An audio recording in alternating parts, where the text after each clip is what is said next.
অবশ্যই তুমি টেবিলে বইসা খাতা কলম ওয়েমান নিয়ে তোমার এভাবে প্রশ্ন এবং কি ওয়েমান নিয়ে তোমার হাতে কলমে তোমার প্র্যাকটিস দিতে হবে। হ্যাঁ, অনলাইনে অনেকে একদম তো এটা ভালো সমস্যা নয়, তবে তোমার নিজেকে সশরীরে প্র্যাকটিস করতে হবে। এটা তোমার অনেক অনেক উপকার দিবে, তোমার বইভীতি কাটিয়ে দিবে।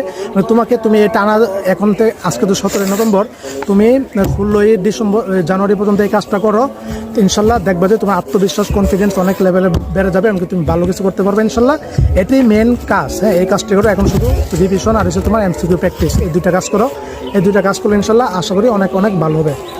দিবা তার না এনয়। তো সবাই ভালো থাকো, আমার এই টেকনিকটা ফলো করো, এভাবে প্র্যাকটিস করো। আর আমার এক্সাম কোর্স আনতেছি, সেখানে এক্সাম দিবা তুমি, সেখানে একটা গাইডলাইন করবো, পরামর্শ দিব, সবাইকে ইনশাল্লাহ আসলে ভালো কিছু করতে পারবো। হ্যাঁ, তো অবশ্যই এক্সাম কোর্সে ভর্তি হবে ইনশাল্লাহ। বিস্তারিত আমি পরবর্তীতে এক ভিডিওতে তুলে ধরবো। আর এভাবে প্র্যাকটিস করে ইনশাল্লাহ ভালো কিছু হবে।